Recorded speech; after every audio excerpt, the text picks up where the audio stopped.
Seasons are changing in earnest, and the winds of change are blowing through Portage Place at Prairie Theatre Exchange. The company announced that local director Ann Hodges has been tapped to be its new artistic director. Ann has led productions on every major stage here in this city, including most recently with Manitoba Opera, where her production of The Elixir of Love wrapped up just this past Friday. Ann's first day on the job with Prairie Theatre Exchange is today, and she's been gracious enough to join us here on Morning Light. Good morning and welcome. Thank you. Good morning. How does this all feel? First day on the job, you're getting your feet wet in a new position. What's this all been like so far? Oh, it's super exciting. I mean, I have a long history with the company, so it feels very familiar. Like I know the staff very well and everything, and where all the offices are. So that's super familiar. But obviously, the job is new. Yeah, obviously, your history with this company stretches, as far as I can tell, back all the way into the 1980s. What has your journey been with Prairie Theatre Exchange over the years? Yeah, it's kind of a funny story because my first job was as a summer student selling subscriptions over the phone. I was sort of hired as a marketing assistant was our title, but we were actually selling subscriptions and learning how to write press releases and things. And so that was my introduction to the company. It was really incredible. There was an amazing staff, and it was a very exciting time at Prairie Theatre Exchange.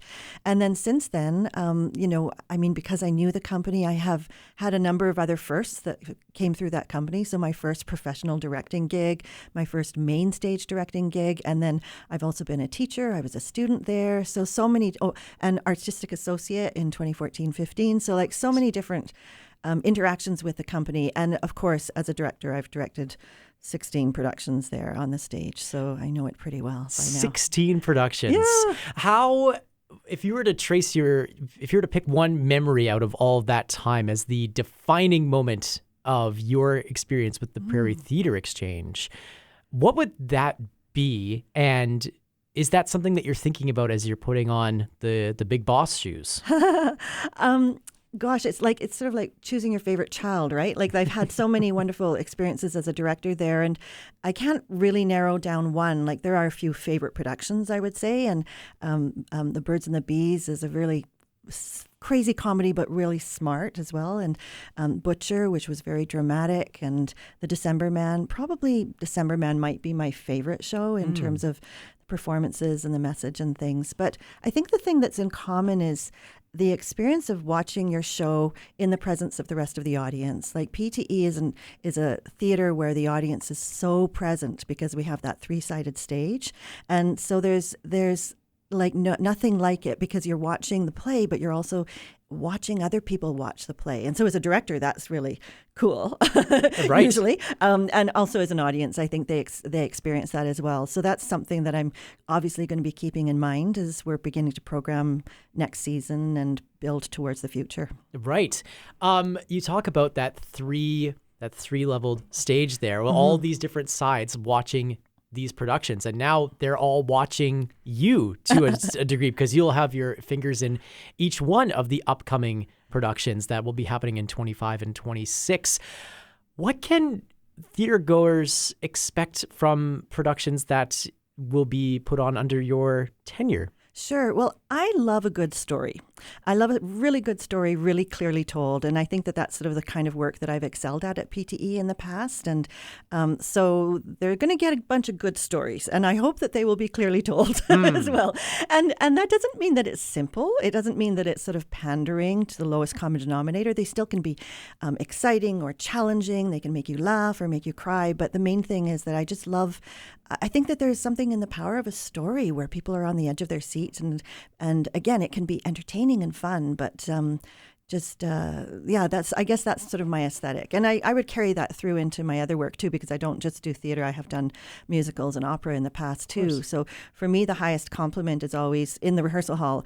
If I say to a performer, "Oh, that was really clear," that means that they're really acing it. And I always find that that's a great compliment for me too. When I get that as a sort of in a review or something like that, it was, clear and we recognized ourselves or something like that. So that's pretty important to me. You talk about the clarity that you have knowing where all the offices are, knowing and having this relationship with the company previously. How about how will being involved in so many levels of Prairie Theatre Exchange influence your tenure and the output that you will be sharing as artistic director? Yeah, that's one thing that is really exciting to me for the job. So I've had like a almost 3.5 decade long career as a director, and mostly freelance. Most of that time I've been freelance. And so that means that I'm sort of popping around the country, and I parachute into a community and I do a show that someone else has chosen, but they've hired me to direct. And then I leave town and it continues on its run. And so that's exciting and fun. And I've seen a whole bunch of the world that way, but I'm really, really excited about being able to make a more long-term commitment to a company and have a longer sort of imprint or impact on a community. So yes, I'll be involved in obviously programming for next season, but there's all sorts of other activities as well, like community engagement activities, education, like developing our local community. And then there's also the transformation of Portage Place with the new development. And that is super exciting. What's going to be happening, how Portage Avenue will be transforming, and how we'll have the opportunity to work with the neighbors of Prairie Theatre Exchange, which is Southern Chiefs Organization at Wawanebaga Kanagan and True North, and the new grocery store, and there'll be a shared health building. Like there's so many interactions that P2E can be involved in, and we're going to be at the center of that development because we are the sort of arts cultural component of that new development. So that is super exciting. This is not a position, as you say, where you are able to parachute in and out as you would with your other freelancing directing work.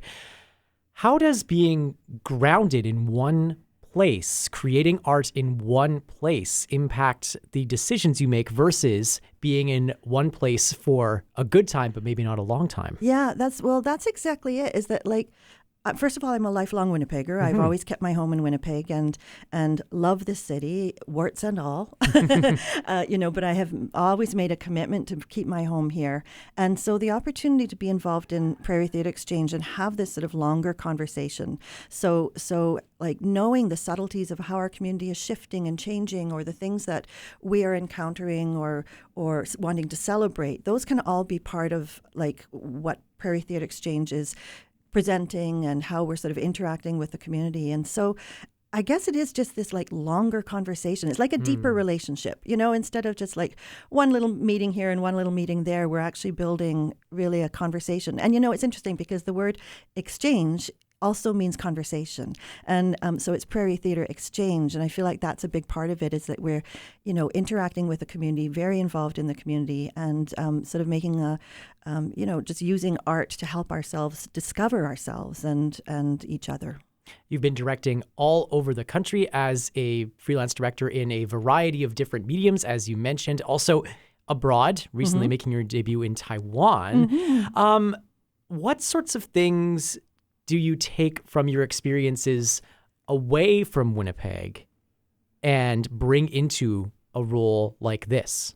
Yeah, that's a great question. And I think that one thing, again, I've benefited from in traveling all over the country and seeing how other companies operate is that, like, I've been able to witness how do other artistic directors operate, how do different companies make impacts on their own communities and sort of steal from the best and bring that to Prairie Theatre Exchange. So there's like a wide knowledge of companies, big and small, and their different sort of commitments to communities and events and things like that I'm really excited about being able to sort of bring to Prairie Theatre Exchange. Like already, just even in the search process, I'm sort of stealing ideas of like, well, this is something that this company did in Toronto or in Blythe, Ontario or something, and that could be implemented in a different way, but similarly in Winnipeg. Yeah. On the flip side of that coin, as a lifelong Winnipegger, a lifelong Winnipeg theater creator, I understand your relationship with theater goes back all the way to when you were a teenager. What are some of the things that you notice that make Winnipeg unique in the theater space that you hope to preserve? Winnipeg has such a rich cultural scene, as I'm sure your listeners know that too. And I think it's because of our isolation, and probably our long winters too. We've had to create art. And, I'm sort of stubbornly proud of Winnipeg when I go to other communities and the spaces that we have, like the performance spaces and the loyalty of the audiences and the intelligence of the audiences and the sort of knowledge of the audiences. I just think we have such a gem of a cultural scene here. So that's super, that's just something that I appreciate and want to continue to sort of bathe in. Immerse in that conversation. Yes. Yeah. You mentioned some of the changes and some of the challenges that PTE has faced in the last number of years, as have many arts organizations in the era of COVID-19, financial challenges, even some layoff challenges, Portage Place continuing to evolve as well.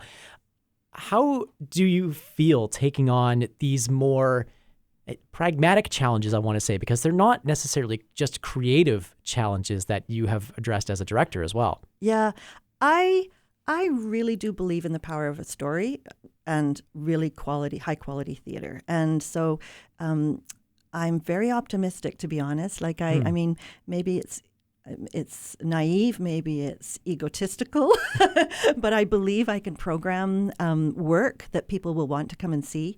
And there's something about PTE audiences too, is that I feel like they embrace theater in a different way than sort of other companies. And I love the other companies in Winnipeg, don't get me wrong, but there's something about the PT experience. And again, it's back to that three-sided stage, is that they love something that's happening in the space itself as we're watching plays. And so I feel like I understand PTE with my history there and how to program for the company. And I'm incredibly excited and optimistic about the role that PTE will play in the transformation of downtown Winnipeg with the redevelopment of Portage Place. So I'm kind of excited. And I like the challenge, and I feel like I have the tools and the sort of artistic experience to bring, some optimism and hope and practicality to what is coming up in the next few years. As you contemplate what's coming up in the next few years and you're staring at that three-sided stage, what's any hints on a dream project that you might be thinking about? I'm not going to reveal a thing. Oh. No, I mean, I'm starting today. Yeah, right.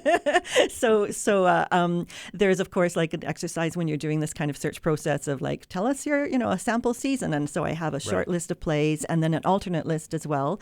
So it's going to be a case of me sitting down with Katie, who's the managing director at Prairie Theatre Exchange, and Wayne, who's the production manager, and sitting down and actually going, okay, what's possible? We also do collaborations with other companies as well. So there may be a show from outside of Winnipeg that is brought in, a co-production. So there'll be lots of conversations happening in the next few days to sort of come up with what is this season. And as soon as I can tell you, I will let you know. We'll be very much looking forward to it. When we speak again in the next year, 5 years, what do you hope to see as you look back on your tenure up until that point? Yeah. Well, obviously, thriving, robust theater company that is strongly integrated into its community.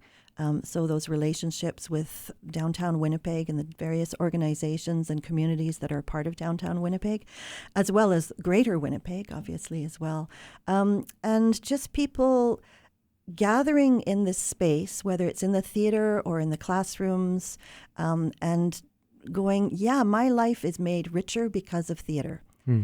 I'm getting emotional. But I think that's the power. Like, we learn about ourselves and we learn about each other, and it's through witnessing theater and hearing stories, watching actors up close like you can at Prairie Theatre Exchange. So if that's sort of thriving, if there's this pulse going through the building and through the community because of what PTE does, then I think mission accomplished.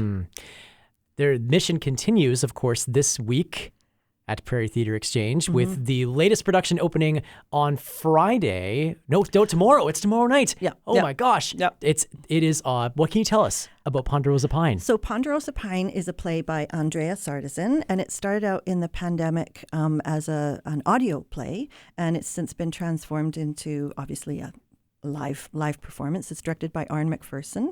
And Andrea started with a series of stories passed down to her from family members, community members, and she sort of transformed them, making them kind of mythological or legendary, like legends. And it's a story of a young girl who is basically the memory keeper in this small prairie town, mystical town. And in the center of the town is a ponderosa pine, which lives, dies, and lives again, just like the community. And so she is there as the memory keeper to sort of retell stories and how the community sort of goes through transformations, just like the pine in the middle of the town. Wow. We can't wait to see that. And we can't wait to see what your tenure holds as well in the 2025-2026 season. And Thank you so much for taking the time to join us on your first day here Thank on Morning you. Light. It's my pleasure. Thank you.